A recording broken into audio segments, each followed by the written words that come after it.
মনে রাখবেন, ভগবান তারই সহায় হন, যিনি কখনোই হার মানতে রাজি নন। কখনো যদি নিজের জীবনের অপূর্ণতা নিয়ে মনে প্রশ্ন জাগে, তবে মনে রাখবেন, এই পৃথিবীতে কেউই পরিপূর্ণ নয়।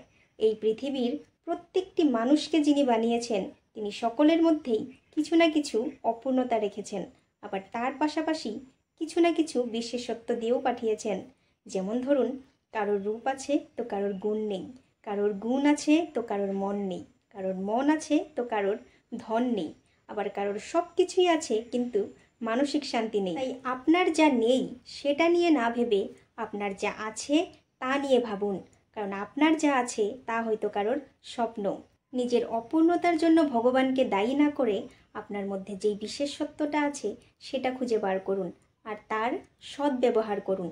দেখবেন জীবনের প্রতি আর কোনো অভিযোগ থাকবে না, থাকবে শুধু ভালোবাসা আর ভগবানের প্রতি কৃতজ্ঞতাবোধ।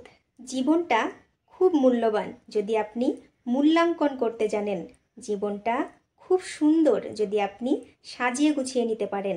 জীবনটা আপনার, তাই আপনার জন্য কে কী করবে সেটা নিয়ে না ভেবে আপনি আপনার জন্য কতটা করতে পারবেন সেটা নিয়ে ভাবুন। কারণ আপনার থেকে ভালো আপনাকে আর এই পৃথিবীতে কেউ বুঝবে না।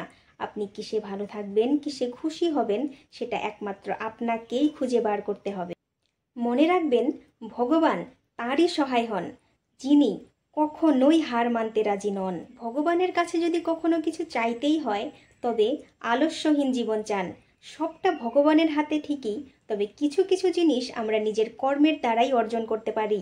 কখনোই পরিশ্রম করতে পিছু পা হবেন না, কারণ যিনি পরিশ্রম করেন তার সহায়ক স্বয়ং ভগবান হন। আর যার সহায়ক স্বয়ং ভগবান হন, তার সফলতা সবসময় নিশ্চিত।